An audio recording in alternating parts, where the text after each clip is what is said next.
My story begins 4 years ago. My husband divorced me to marry my own sister. And 4 years after that, he saw the child standing behind me and the color just drained from his face. The little boy was a miniature version of him, but he called my husband's biggest rival Dad. It all started on a Tuesday. I remember it was raining, one of those dreary, relentless drizzles that seeps into your bones. I was in the kitchen, trying to perfect a new stew recipe for Mitchell. His stomach had been acting up, and had spent weeks researching gentle, nourishing foods. I thought if I could just take care of him perfectly, if I could be the perfect wife, maybe he'd finally see me. He came home early that day. He didn't have his usual briefcase, just a crisp, manila envelope in his hand. He didn't even take off his rain-soaked coat. He just stood there in the doorway of the kitchen, looking at me like I was a stranger, an employee he was about to let go. "Audrey," he said, his voice flat, devoid of any emotion. He slid the envelope across the granite countertop. It stopped right next to the carrots I'd been chopping. "Let's get a divorce." The knife clattered from my hand. For a second, I couldn't breathe. It felt like the air had been punched out of my lungs. "What? Mitchell, what are you talking about?" He sighed, a sound of pure impatience. "Sign this agreement. Our lawyer drafted it. It's generous. I'll give you an extra $20 million on top of what the original contract stipulates." The contract. Of course. How could I forget? Our marriage wasn't a romance, it was a business deal. 3 years, set to expire in exactly 1 month. I had foolishly hoped he'd forget about the end date, that the life we'd built, or rather, the life I had built for him, would mean something. "If you don't agree now," he continued, his voice as cold as the rain outside, "the contract will end automatically in a month anyway. But then you won't get a dime of the extra $20 million. Think of it as a severance package." My hands were trembling. I looked at this well-dressed, handsome man I had loved for 7 years, and I felt a wave of desperation so strong it made me dizzy. I had one last card to play. It was a secret I had been holding close for a week, a little spark of joy I was waiting for the perfect moment to share. "Mitchell," I whispered, my voice cracking. "What if I told you I was pregnant?" I admit it, I was desperate. I was trying to use the child to keep him. Mitchell's family was old money, but they didn't have many heirs. A child, his child, would change everything. For the sake of the baby, for the sake of his family's legacy, maybe he'd give up this insane idea of a divorce. He didn't even flinch. His eyes, the color of cold steel, met mine. And then he delivered the final, fatal blow. "I had a vasectomy," he said, each word a perfectly polished stone dropped into a silent pool. "Right after we got married. The child can't be mine." My mouth opened, but no sound came out. A vasectomy?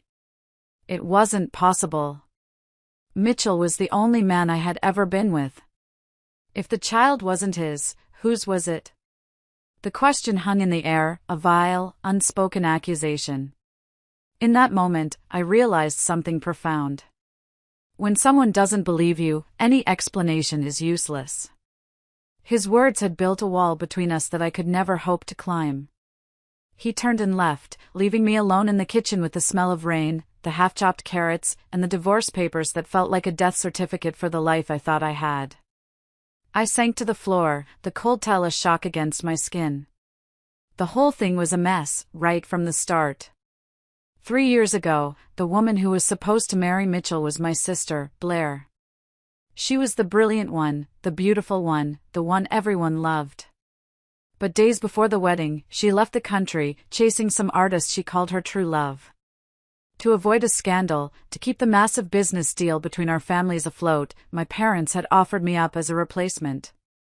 The substitute daughter. Mitchell's family, concerned only with appearances, agreed. And me? I had been nursing a secret crush on Mitchell since I was a teenager. I saw it as a dream come true, a chance. So I said yes. The only unwilling person in this whole arrangement was Mitchell.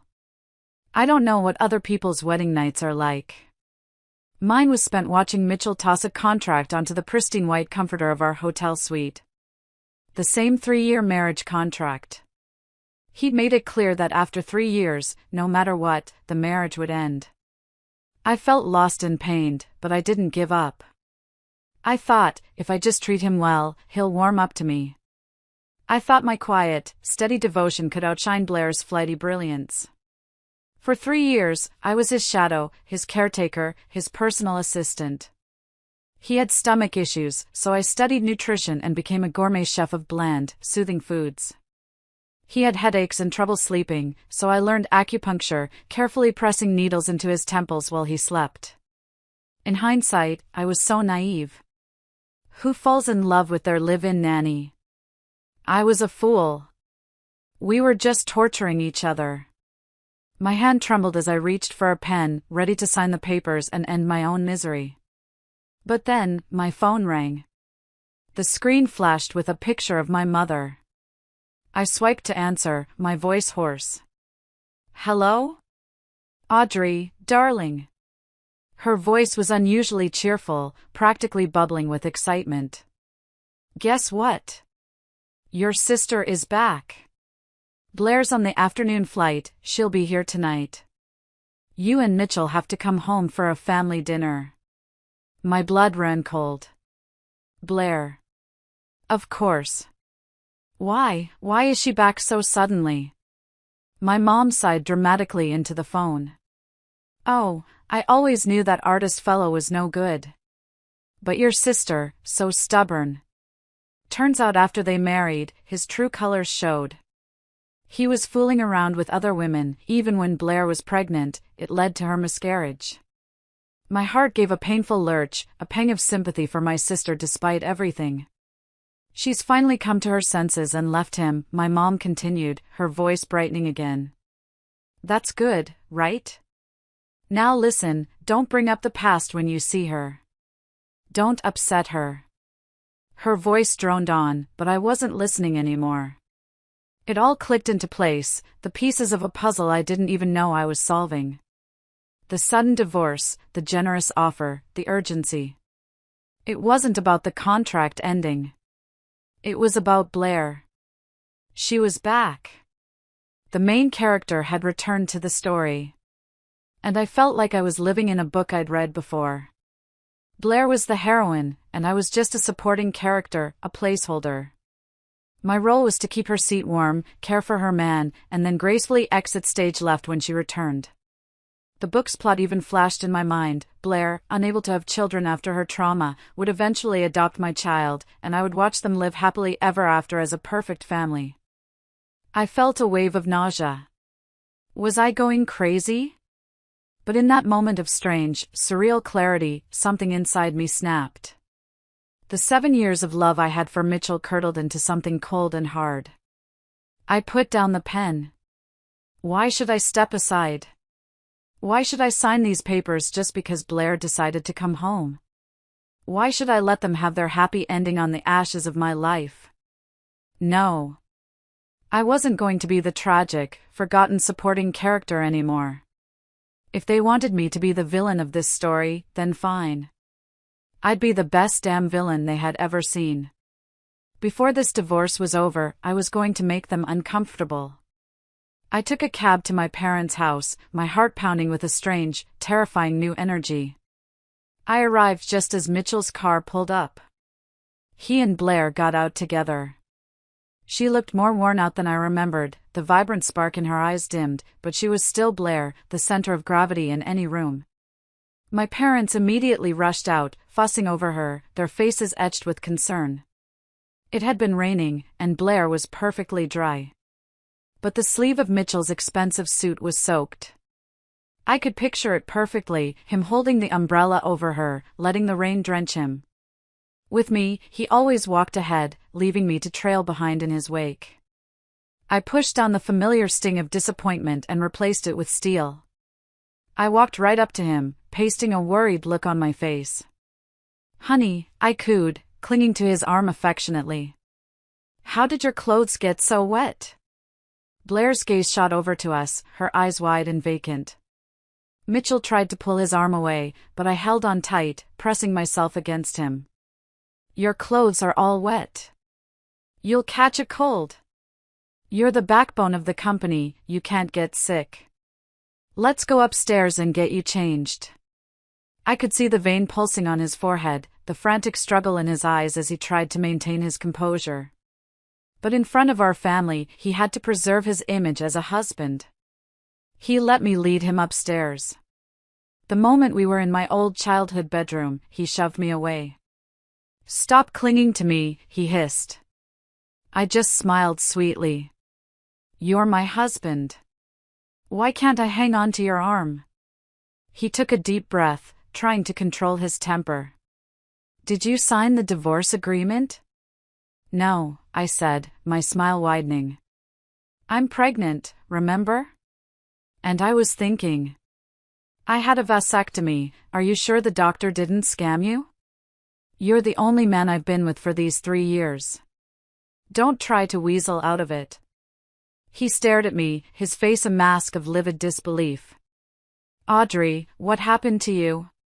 For 3 years, I had been the perfect, docile wife. Gentle, considerate, always listening to him. He had never seen this side of me, this harsh, prickly woman who looked him dead in the eye and challenged him. The gentle me was just a facade, a role I played hoping for a crumb of affection. The real me, the one I had buried, was the type who never let things go. If I couldn't make him fall for me, then I would make sure he bled. I folded my arms. What's wrong with me? At least I'm better than someone who doesn't even recognize his own child. He was so angry he couldn't even speak. Downstairs, I reverted to my gentle act. I sat right next to Mitchell, acting cute and demanding. Honey, I want some of that fish, but it's too far. Can you get it for me? A moment later, honey, my water is empty. Get me some more, please. I kept bossing him around, forcing him to play the part of the doting husband. I could see both him and Blair getting more and more upset. Maybe Blair was finally realizing that the man who used to follow her around like a puppy was now, at least on paper, someone else's husband. Halfway through dinner, Blair made an excuse about being tired and went upstairs. Mitchell, unable to take it anymore, excused himself to the bathroom. As soon as he was gone, my mother leaned over, her voice a sharp whisper. Audrey, your sister just went through a breakup. Acting like that with Mitchell might upset her. I almost laughed out loud. This family had always revolved around Blair. When she ran away, they made me marry in her place, never once asking about my happiness. Now that she was back, she was all they cared about. They didn't think there was anything wrong with my husband being so attentive to my sister. In this world, Blair was the main character, and I was just the background scenery. No one cared about me. I should have been used to it by now.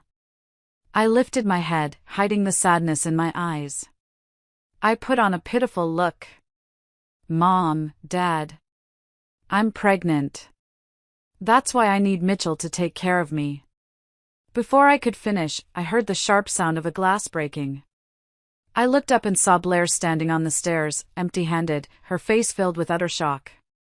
At the same time, Mitchell ran out of the bathroom. He didn't say a word.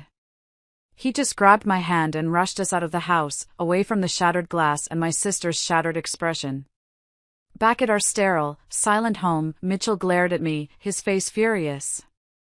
I just shrugged, a strange sense of satisfaction washing over me. I really am pregnant. Isn't that worth mentioning? Ignoring his murderous glare, I went into the bathroom. Recalling Blair's shock and Mitchell's rage, I smiled at my reflection. Maybe I did have a knack for playing the villain after all. The next day, I slept in until the sun was streaming through the windows. It was past 8 a.m.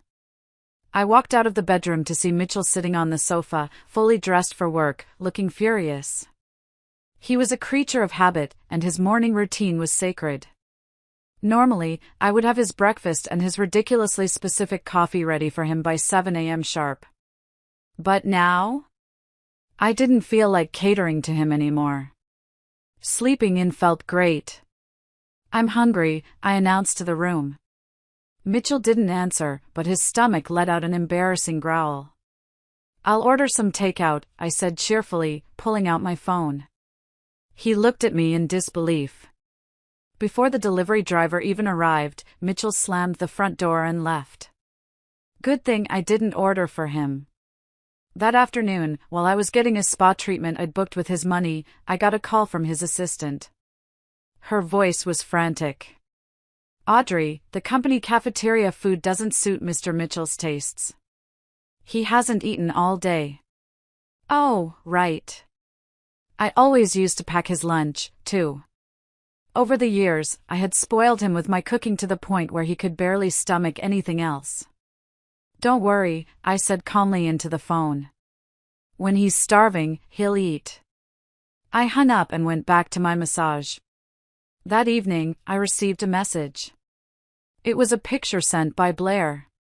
In the photo, a man with a high nose bridge and a sharp profile was sitting in front of a huge, bubbling pot of spicy hot pot. It was Mitchell. A second later, she retracted the message, following up with a text. "Sorry, wrong send." I ignored her.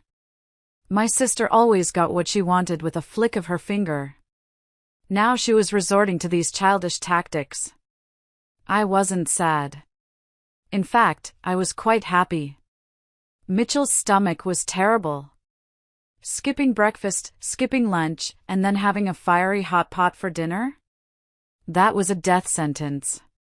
He doesn't even eat spicy food, but Blair loves it. Him trying to accommodate her would definitely come at a cost. I had a wonderful, peaceful sleep. Sure enough, when I woke up, my phone was blown up with dozens of missed calls and frantic messages from Mitchell's assistant. The last one was short and to the point. "Audrey, Mitchell's been hospitalized." I slowly got up, went to the kitchen, and made myself some soothing rice porridge. After I finished my own breakfast, I packed the leftovers into a thermos and drove to the hospital. He was in a VIP room. I had barely reached the door when I saw him sitting up in bed, his face pale. He was looking toward the door expectantly, but when he saw it was me, his face soured, and he quickly looked away. I walked in. "Audrey's here," his assistant said, quickly taking the thermos from my hands. "Mitchell was so eager to see you." He had been looking forward to a visitor, but clearly not me. "This porridge smells so good." "Mitchell's so lucky," the assistant remarked, opening the container. I just smiled faintly. "They're just the leftovers from my breakfast. I didn't want to waste them, so I brought them for Mitchell." The assistant froze. Mitchell's face turned from pale to a livid shade of green. I enjoyed watching his angry face. Knowing he was unhappy, I felt at ease. I turned and left the room without another word. Just as I stepped into the hallway, I saw someone leaning against the wall by the door. He was tall, with a handsome face that rivaled Mitchell's. I knew him. It was Sterling, Mitchell's archenemy. He was a very refined-looking man, but he had a reputation for being a real scumbag. Whatever Mitchell liked, Sterling had to take it. After I married Mitchell, Sterling had tried to hit on me a few times. I always brushed him off, assuming it was just another one of his games to get under Mitchell's skin. "Eavesdropping?" I stared at him. He pushed off the wall, a lazy smile on his face. "How is it eavesdropping when I'm listening out in the open?" "Audrey, making that man so mad, it feels good, huh?" I looked at him blankly. "Stop calling me Audrey like you know me. It's disgusting. Get lost." His smile didn't falter, but his eyes filled with a strange, inexplicable tenderness. "There's the fire. That's the you I remember." What he said was so baffling, I just thought he was being slick. I stepped right on his expensive leather shoe, grinding my heel in for good measure. Hearing him yelp in pain, I left, feeling satisfied. I was definitely going to divorce Mitchell. But I was dragging it out, not just to annoy him and Blair, but because of the child. I hesitated for a few days, the thought of raising a child alone feeling heavy and overwhelming. Finally, I decided I couldn't go through with it. I made an appointment at a clinic and went in for a series of tests. The doctor, a kind-faced woman with graying hair, looked over my report with a frown. "Audrey, given your physical condition, you can't have an abortion." I was shocked. "What? Why?" "If you insist," she said gently, "it could be life-threatening." I walked out of her office in a daze. It felt like that strange dream I kept having about my life being a story in a book. In the book, the doctor also told the main character she couldn't have an abortion. I was already hesitant, and now, with the doctor's stark warning, the decision was made for me. This was my child, my blood. I was going to keep this baby. And I was not going to give my baby to Mitchell and Blair like in the book. I would raise this child on my own. As soon as I walked out of the doctor's office, I saw him again. Sterling. He was leaning against the opposite wall, as if he had been waiting. He looked at me, then glanced at the obstetrician's sign on the door. A slow smile spread across his face. "Audrey, you're pregnant? Why didn't you tell me? I could have come with you." He said it with such deep, dramatic emotion that it was almost comical. His words were filled with hidden meanings I couldn't begin to untangle. I did the only thing that felt right. I stepped on his other foot, again, grinding my heel until his handsome face twisted in pain. I left, satisfied. But maybe my joy turned to misfortune. Maybe it was seeing Sterling suffer that made me too happy, because as I walked down the front steps of the clinic, I completely missed the last one. I tripped, my ankle twisting, and I fell forward. Instinctively, I wrapped my arms around my belly. The world tilted. Vaguely, I felt someone rush towards me, a strong pair of arms catching me before I hit the pavement. Then I was being lifted. "Doctor! Doctor, come quickly!" It seemed like Sterling's voice, but why did he sound so anxious? So genuinely terrified? I fainted shortly after. When I woke up, the first thing I saw was him. Sterling was sitting by my bed on a low stool, his long legs awkwardly scrunched up. Noticing I was awake, he narrowed his eyes at me. "Awake? Audrey, do you have an underdeveloped cerebellum or something? Can't even walk without falling?" he mocked me mercilessly. I was sure that the anxious man who had called for the doctor was just my imagination. But then, just as quickly, his demeanor changed. His voice softened. "Hey, your face looks terrible. Are you hurt? Let me blow on it for you." In that instant, a figure stepped between us. Mitchell. He had grabbed Sterling's hand, his face extremely ugly. "This is my wife," Mitchell said coldly, his voice low and dangerous, wanting to crush Sterling with just his gaze. Sterling just laughed, pulling his hand away. "Oh, so Audrey has a husband? I thought she came for a checkup alone because her hubby was dead." "Get lost," Mitchell said through gritted teeth. "Is that all you can say? Are you a broken record?" Sterling taunted him, pushing Mitchell right to the brink of explosion before he finally, lazily, strolled away. My mood lifted. Even though Sterling was annoying, he was kind of cute when he was angering Mitchell. My ex-husband suddenly glared at me, his face extremely displeased. I touched my cheek and realized I was smiling. "Sterling wants everything of mine," Mitchell said coldly, his pride wounded. "He's only being nice to you because you're my wife. Don't flatter yourself." At that moment, a brilliant, wicked idea popped into my head. The perfect way to truly piss off Mitchell. I put on a troubled expression, looking down at my hands. "What should I do?" I said, my voice trembling with fake emotion. I think I think I've fallen for Sterling. I looked up at him, my eyes wide. Mitchell, I'll sign the divorce papers as soon as I get back. Sure enough, my words made his face turn ashen. Back home, I searched everywhere for the divorce papers, but I couldn't find them. I called Mitchell. Where are the divorce papers? There was a long pause on the other end before he spoke. I don't know. He was lying.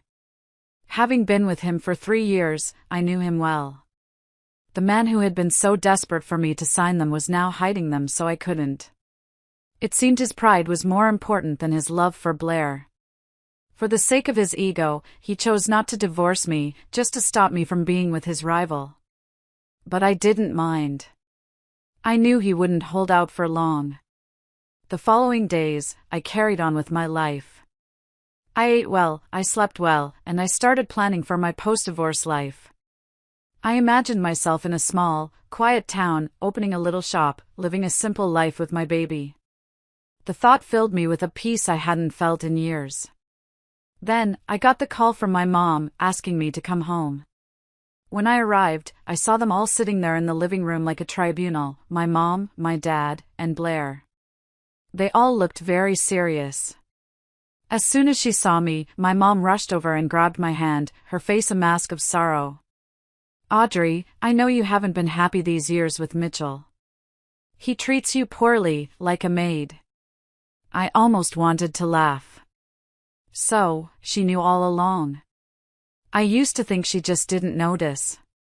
I remember when Blair got a small bump on her arm, they rushed her to the hospital. But I once had a fever that lasted all night, and no one even checked on me. What was worse wasn't that she didn't know, it was that she knew and didn't care. We were both her daughters, but Blair was her precious treasure, and I was just a burden. Audrey, she continued, her voice filled with fake sympathy, maybe you should get a divorce. If she was suggesting a divorce, it definitely wasn't for my sake. She must have other motives. I glanced at Blair. Yeah, Audrey. Mitchell never liked you anyway. Why torture each other? Blair said, her voice smooth. I looked straight at her. He likes you. So, you mean we get divorced, and you marry him? Blair didn't respond, but her silence was a clear admission. I looked at my mom and dad. They clearly had the same idea. I felt no surprise, no disappointment. Just a cold, hard finality. I rubbed my belly. If we get divorced, what happens to my child? Audrey, stop pretending. Blair snapped, her patience gone. The child isn't Mitchell's. He didn't call you out on it to save your face, so don't push your luck. Looks like she couldn't wait any longer. I took a deep breath. $5 million, I whispered. Blair froze. What? Give me $5 million, and I'll divorce Mitchell. My parents had spoiled Blair her entire life. Our family wasn't hurting for money, and I knew she had access to her own funds, probably a trust or an inheritance that I was never privy to. $5 million was nothing to her. But to me, a single mother about to start a new life, it was everything. It would be security. It would be a college fund for my child. And the thought of Mitchell finding out he was sold for $5 million? That would be a delicious bonus. Blair gritted her teeth and nodded. Fine. Call him over. She made the call, and Mitchell came quickly. He must have been waiting nearby. Mitchell, where's the divorce agreement? I asked, my voice calm. He glared at me. You're in such a hurry to be with Sterling? Yeah, I said, not missing a beat. I can't wait. Even if I could, the baby can't. Let's get this over with. He pressed his lips together, clearly not wanting to go through with it now that it was on my terms. Mitchell, Blair said, her voice soft but firm. Since Audrey insists on a divorce, just go through with it. He called his secretary, and soon, a new divorce agreement arrived. I signed it swiftly, my handwriting clear and firm. I pushed the papers across the table to him. "Mitchell, remember this," I said, looking him dead in the eye. "I'm the one who doesn't want you anymore. Also, remember to have your lawyer send the breakup fee to my account." I signed my name and walked away without looking back. Goodbye, Mitchell. Goodbye to my old life. I wandered aimlessly down the street. I thought I wouldn't feel sad, but my heart felt empty, like a hollow space with wind blowing through it. I had already lost faith in Mitchell, but today, I realized I had also lost my family. Or maybe, I never had one to begin with. They never cared about me. No one loved me. I was just an insignificant side character. Suddenly, a sleek black Maybach stopped in front of me. The door opened, and a long leg stepped out. It was that refined rogue, Sterling. He got out and blocked my path. "Divorced?" he asked, a knowing look in his eye. I glared at him. How did he get the news so quickly? "Blair told me," he said, as if reading my mind. "Audrey, now no one can stop us from being together." He said it with such passionate, theatrical flair. "You're crazy," I said, stepping around him. "You just did all this to get back at Mitchell." "I'm pregnant." "Do you want to be a stepdad?" He rubbed his chin thoughtfully. "Mitchell's kid, calling me dad. Just thinking about it feels good." All right, it was clear now. The man was indeed crazy. I walked past him, but he followed, continuing to tell me all the benefits of marrying him. I was speechless, but his ridiculous chatter did ease my heartache a little. I left the city where I had lived for over 20 years. I packed up my life into a few boxes and moved to a small town thousands of miles away. New people, new places, new everything. I wanted a fresh start. But as soon as I got off the plane, I saw a familiar figure standing by the baggage claim, smiling at me. It was Sterling. "What a coincidence, Audrey," he said, his smile infuriatingly charming. "You didn't follow me, did you?" I said, grabbing my suitcase. He just laughed. "That's what I wanted to ask you." I arrived at the small house I had bought online. As I was about to put the key in the lock, the door to the house directly opposite opened. Sterling's face appeared, his expression exaggeratedly shocked. "Audrey, you're living opposite me? And you still say you're not stalking me? Just admit you're into me." I ignored him, went inside, and slammed the door, making a loud, satisfying bang. The house was move-in ready. A cleaning service had already tidied up, so I just did a little organizing. I had just sat down on my new sofa when my phone rang. I picked it up, saw it was Mitchell's number, and hung up immediately. Wrong number. I blocked him. Soon after, another unfamiliar number called. "Audrey? I'm a friend of Mitchell's. He got drunk. Can you come pick him up?" Before, when Mitchell got drunk from social events, no matter how far, I would go and pick him up. But now? We were divorced.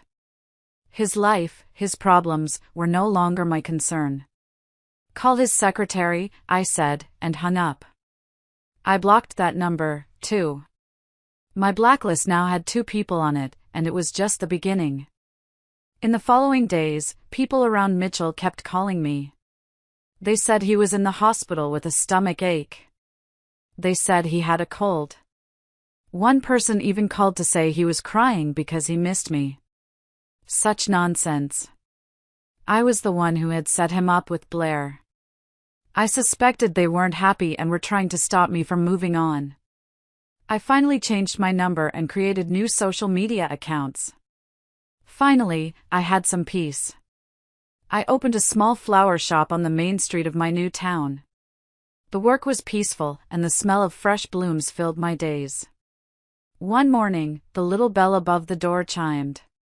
"Welcome," I said, looking up from a bouquet of lilies. My eyes rolled instinctively. It was Sterling, dressed in a flawless suit, wearing gold-rimmed glasses, looking very refined. He picked out a bunch of 99 red roses. I told him the price. After he paid, he handed the massive bouquet right back to me. I didn't take them. He just smiled and put them in a large vase on my counter himself. He was persistent. He came by every single day, buying flowers, making small talk, and generally making a nuisance of himself. At first, I refused his advances, then I just got numb to it. He could do whatever he wanted. One afternoon, I heard a shout from the delivery driver. "Audrey! Your flower shipment has arrived." I rushed out to help him unload the boxes. Suddenly, I heard the screech of tires. I looked up and saw a car veering out of control, coming straight at me. In that instant, my mind went completely blank. I was frozen. Time seemed to slow down. Just as the car was about to hit me, someone shoved me hard.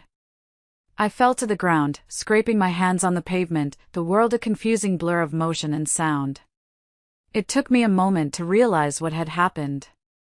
It was Sterling. He had pushed me out of the way. He was lying on the ground a few feet away.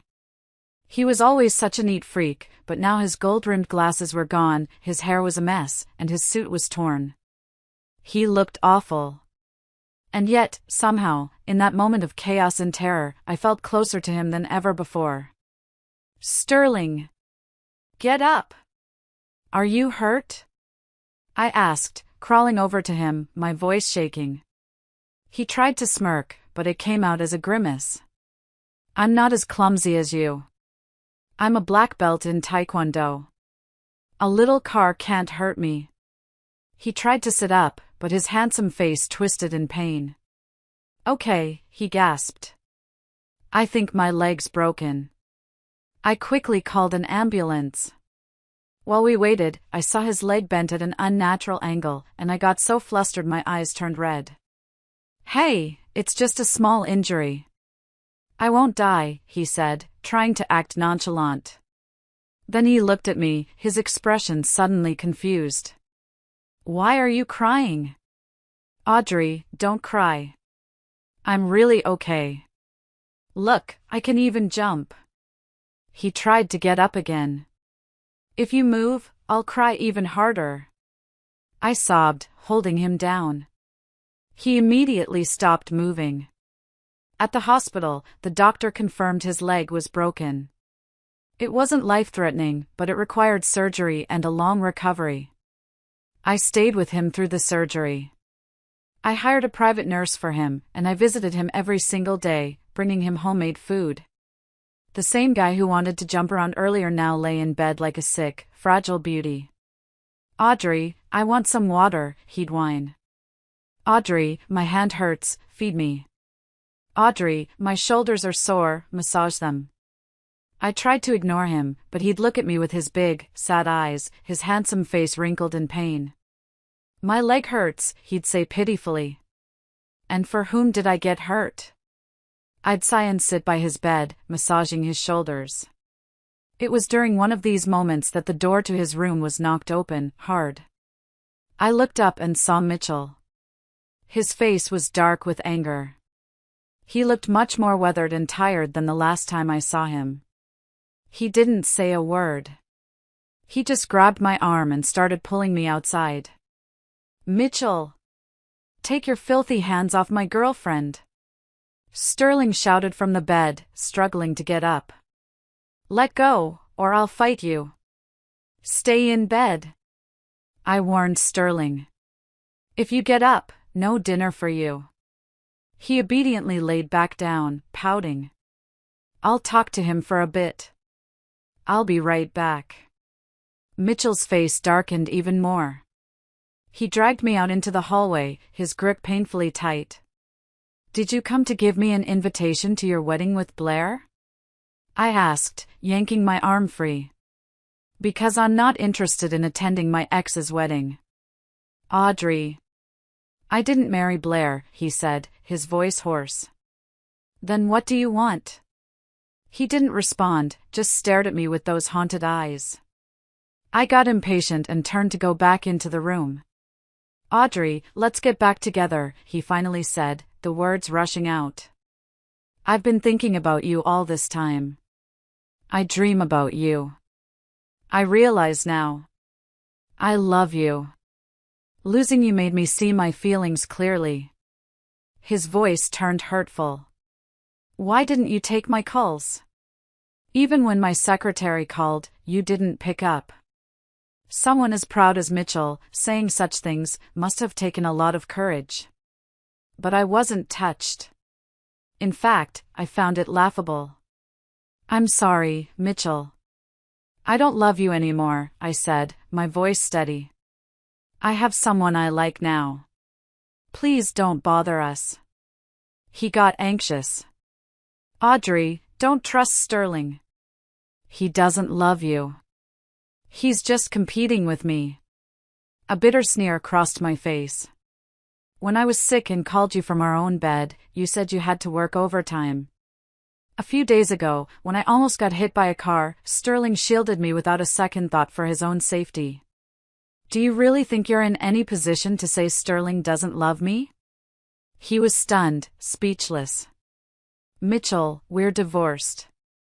There's no going back. Go find your Blair," I said, and turned to enter the room. He just stood there, looking like a lost child. But I felt no pity. Everyone has to face the consequences of their choices. He's a grown man. No one stays in one place forever, waiting for you.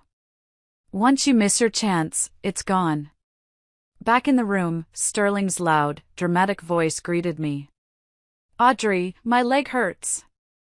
Come kiss it. A kiss will make it better." I grabbed his ear and twisted. "Ouch. I meant my cheek, not my lips." "Not in front of everyone," he yelped. A week later, Sterling was discharged. I hired a nurse to take care of him, but I often visited. According to the doctor, after 3 months, he should have been able to walk freely. But his recovery was oddly slow. He'd whine and complain if his foot even touched the ground. Something was off. He had a lean, muscular build. I had accidentally seen his 8-pack abs once. How could someone in such good shape not recover in 3 months? "Audrey, my leg is so sore. Come and massage it," he said one afternoon, his usual routine. I suddenly clutched my stomach, letting out a small gasp. "Oh!" He jumped up from the sofa in a panic, standing perfectly on both feet. "Audrey! What's wrong? Stomach ache? I'll take you to the hospital." I just glared at him. He instantly realized he was busted. He started grinning sheepishly. "Oh, man. How did my leg suddenly get better? Is this the power of love?" I reached out and pinched his ear, hard. Sterling stayed with me through all my checkups and the delivery. On the day my son was born, he was clumsy but so careful around the tiny baby. "Come on, sweetie," he'd whisper to the little bundle. "Say daddy dot." I was a new mom, pretty clumsy myself. Sterling grew alongside me. A few days later, he was already an expert at changing diapers. When my son turned 1, the first word he learned was mama. The second was dada. Sterling was so happy he was practically floating the whole day. It was the first time I saw someone so enthusiastic about being a dad to someone else's kid. When my son turned 2, I officially got together with Sterling. When he turned 3, Sterling and I got married, and our little boy was our flower bearer. The wedding was very low-key, just close family and friends. Sterling put the ring on my finger, and as I turned my head, I vaguely saw a familiar figure standing in the back of the crowd. Mitchell. I was stunned for a second, but I quickly snapped out of it and smiled happily at my new husband. I was so lucky to have someone who truly loved me in this life. After the ceremony, as we walked out of the chapel, I saw 2 figures in the corner of the garden.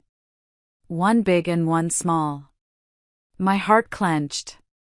I nervously walked over.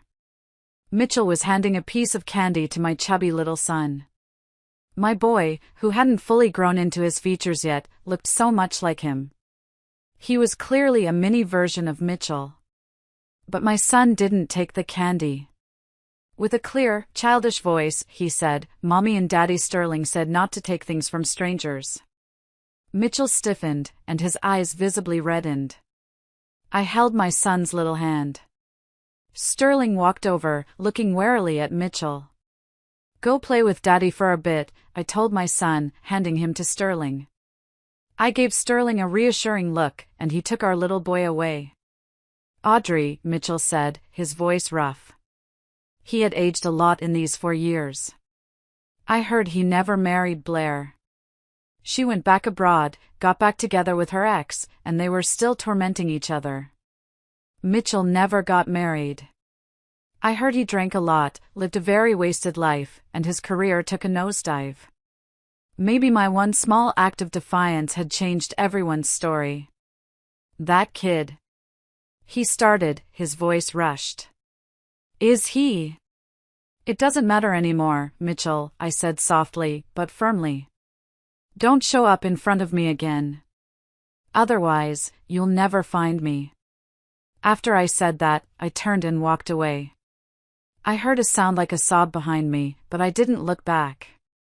I took one step at a time, toward my love, toward my son, toward my life. I thought about the first time I met Sterling in this life. It was not long after my sham marriage to Mitchell. He had stopped me in a hotel lobby. "Miss," he'd said with a strange intensity, "didn't we know each other in a past life?" I had thought he was absurd. But those memories, which I once found cheesy, turned sweet as I stayed with him. I often teased him about it, and he would always just grab me and kiss me until I was out of breath. "Audrey," he'd whisper, "we did meet in a past life. You forgot. But it's okay. I remember for both of us." Sterling's epilogue, voiced by a male actor, or Audrey continues in a storytelling tone. My name is Sterling. I had a childhood sweetheart named Audrey. We grew up together, from kindergarten to high school. When we got to college, she enrolled in a school across the country. I tried my best, but I could only get into a school in the same city as hers. I often took a long bus ride just to see her, even for an hour. In our junior year, I started a business to make money. I wanted to propose right after graduation. I got lucky, and a big company invested in my project. By graduation, I had saved enough to buy us a house. I bought the ring. I was on my way to propose to her. And then I watched as a big truck hit her. My world turned red. Even as they covered her with a white sheet, I couldn't believe she was gone. Everyone said I was crazy, that I couldn't accept it. But I knew. I was certain my girl was out there somewhere, waiting for me. I searched every city. Then one day, I couldn't go any further. I laid down in the woods, letting the leaves fall on my face. My vision blurred. Vaguely, the bright sunlight seemed to form a familiar figure. My girl. She reached out to me. I smiled. When I woke up, I was in a luxurious bed. I was me, and yet not me. I was Sterling, born to one of the city's 2 major families. I had an archenemy named Mitchell. My life's goal seemed to be to make his life difficult. I always felt like I had forgotten something important. Until one day, at a boring charity gala, I saw a girl staring softly at Mitchell. She felt inexplicably familiar. My legs moved on their own. I walked up to her. "Miss," I said, my heart pounding in my chest. "Didn't we know each other in a past life?" The girl glared at me and ran away. But I knew. Those lost memories began to come back, piece by piece. Joy bubbled up inside me, spreading through my whole body. It felt like I could fly. I had found my girl.